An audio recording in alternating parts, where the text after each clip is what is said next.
You're listening to episode 187 of the Master Your Mind, Business, and Life podcast. The past 2 weeks, we have covered our yearly energy forecast, and I had no idea that when launching this series last year that it would be such a big hit. But why wouldn't it be? Being aware of the energy can really help you navigate your day, week, and even year. Today's topic is, and I say this with 100% fact, no doubt the most requested topic. It's also the most downloaded, as the Twin Flame episodes take up 3 of our top 5 most listened to episodes on this show since its launch. If Twin Flames are a new concept for you, don't worry, we're going to break it down in a way that's easy for you to understand. And if you've been on the Twin Flame journey for a while and you just want to know what the heck is happening in your connection and how this year is just really shaping up for the Twin Flame Collective, then you're in for a treat. This episode is brought to you by Spiritually Seeking. When you go to spiritually-seeking.com and you enter the promo code PODCAST, you can save 20% on your order of numerology reports, affirmation cards, card readings, and spiritual life guidance. Head over to spiritually-seeking.com and use promo code PODCAST. While you're listening today, I want you to keep in mind that because this episode is for the collective, not every single piece may resonate with you. And that is A-okay, my friends. Take what resonates, leave the rest. And if something does resonate, I would love for you to share it or simply share that you're listening by taking a screenshot, put it on social media, tag me in it at MindBizLife, and I'll share it with the community. Okay, are you ready to dive into the world of Twin Flames and see what kind of energy 2021 is serving up? You know what to do. Tune in, turn it up, let's go. You're listening to Master Your Mind, Business, and Life. Conversations with everyday world shifters, truth seekers, and rule breakers. Here's your host, Lauren Smith. In 2020, I shared the mic with 2 different Twin Flame experts. The first was with Charlotte from Happy Souls 1111, which in that Twin Flame update, she actually shared a snippet from our second expert, Kay from K Moon Astrology, who handled our second part of the Twin Flame energy update last June. So within that, they each gave us incredible insight for the Twin Flame journey last year. I reached out to both of them to join me for a joint episode so the 3 of us could get into a call, and they graciously agreed. We had it all set up, and then you know what? 2020 did its thing and some things fell through last minute, and I really tried to get another Twin Flame expert or astrologer or healer on the show, and we just really couldn't make the timing work. So instead of scrubbing this entire episode altogether, I just couldn't do that. I decided I still wanted to hit you with this breakdown and really give you insight from various experts so that we can get a full scope of what's to come. So I have done my research, you guys, and Twin Flames is one of my absolute favorite subjects to learn about. In fact, I've been told that my divine feminine Twin Flame light has been activated, which means I am a divine feminine Twin Flame. This is probably why I can watch videos, read blogs, and hey, talk about this topic on the podcast so much, right? There are 2 things that I really want to hit on before we dive in. The first is the terms divine feminine and divine masculine. I want you to keep in mind that these are more energetic than they are gender-based, although some do see them as being gender-based. Many Twin Flame readers and healers use these terms, but the truth is that we all embody feminine and masculine energy. We talk about this on the show frequently. So if you think of it like yin and yang, or Shakti and Shiva, the moon and the sun, day and night. You get the point. The dualities of the energies really are embodied within each of us, and sometimes we resonate with one more than the other, or we may be in the flow with one more than the other. The second thing I want to break down is to quickly go over what a twin flame is. And there are an array of definitions. In the other 4 episodes that we've had, plus the Twin Flame Fuel Your Life Friday episode, we actually get the Greek mythology backstory to twin flames. So in short, a twin flame is one soul split into 2 bodies. So your twin flame is your ultimate teacher in life, because in essence, your twin flame is a mirrored version of self. So you may see experts discuss the 7 or 8 stages of the twin flame journey.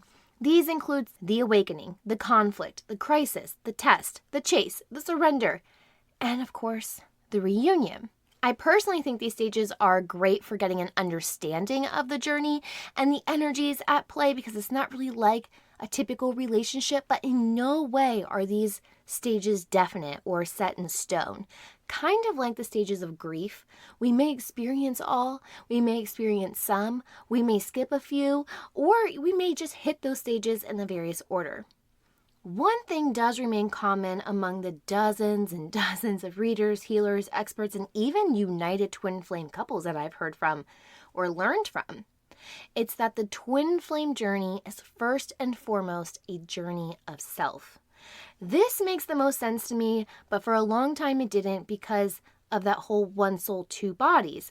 But when you begin to heal and work on self, you automatically begin to heal your connection. When you let fears go or examine the stories that you've been telling yourself, along with the choices that you've made in life, you can actually see the work that you have to do on self first. The best way a twin flame journey was broken down to me was in a really basic analogy, and I hope I'm able to convey it in the way that it was conveyed to me. But it was you and your twin flame are getting ready for your first date. And this is a big date. This date sets the tone for everything. Before the date, you're each in your own homes, in your own bathrooms, and you're getting ready. Now put yourself into the shoes of whichever energy you resonate with. For me, I resonate with the divine feminine energy. So as a divine feminine, when I'm getting ready for my date, my bathroom and my bedroom are a mess. I'm trying to figure out what to wear. I'm walking around with a towel on my head because my hair is so wet from my shower. I probably got some jams on. I'm dancing. I don't have makeup on yet. If my date were to walk into the room at the exact moment, I would say, hey, I'm not ready yet. I don't want you to see this mess, right? The divine masculine is in their house, doing the same thing, getting ready, not ready to be seen. So the analogy is getting ready in your own bathroom before the date is like twin flames on their journey. You're ready for them when you choose to be ready for them, right? When you say, I'm ready, you have that power. But a lot of times, you're still in that process of getting ready for the date. And I think getting ready for the twin flame journey, the whole process of it, means healing and doing that inner work so that your best self is prepared for union. You don't want to get to union and then do all the trauma healing or work through all the triggers while you're in union. Not saying that there won't be any work for you to do when you get in union. There's always going to be work to do. But you can show up a little bit lighter. It's critical to remember that on every level, we have choice. Partnerships are a choice. There's no designated amount of inner work that can guarantee union because we still have free choice at play. However, that inner work really aids in your ascension and healing so that the relationships and partnerships in every level of your life become better and more fulfilling and loving. It's a 50-50 thing. So again, just because you choose it doesn't mean that they have to do it. But let's talk energy. I think it's most significant to begin with astrology because the stars and the planets are always doing a dance in the sky, and whether you believe it or not, that dance impacts us each individually and collectively. Before we look at 2021, a quick recap of 2020. Astrologer K. Moon called 2020 an outward journey. The masculine energy, Jupiter, was seeking to stabilize his life in 2020, whereas the divine feminine, represented by the asteroid Juno, was seeking to bring herself into balance and harmony. Charlotte of Happy Souls 1111 shared that 2020 was a big year to take your love for your twin flame and reconstruct it into your outer world. Now, both Charlotte and Kay called 2020 kind of the breakdown year, which was leading into 2021 as a pre-union year for many of the twins on the journey, making 2022 a union year. That is not to say that you can't come into union this year. Again, collective energies.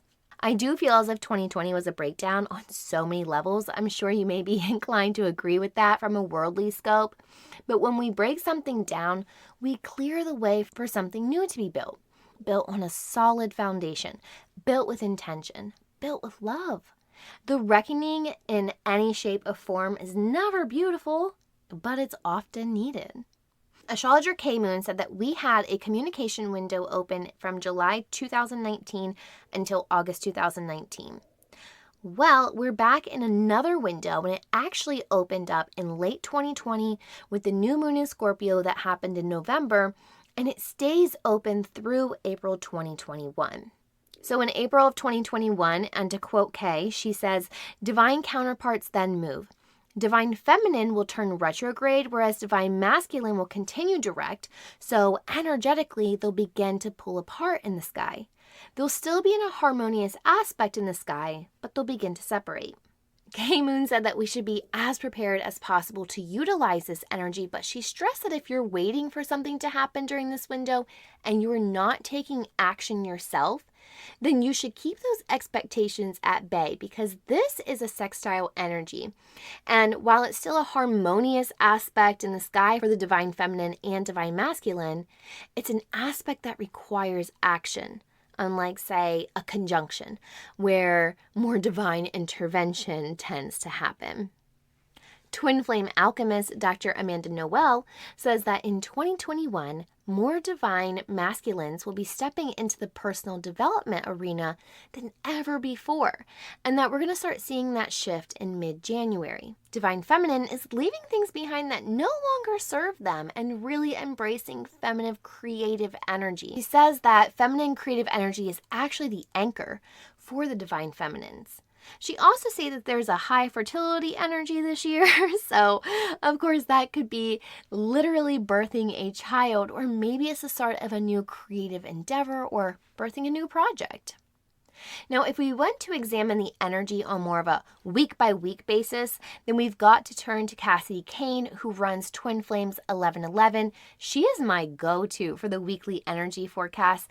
Every Monday, Cassidy slides into your email with a fresh update on what's to come for the Twin Flame Collective and includes a breakdown of the astrological alignments, which also include asteroids, which is very important because not everyone includes the asteroids.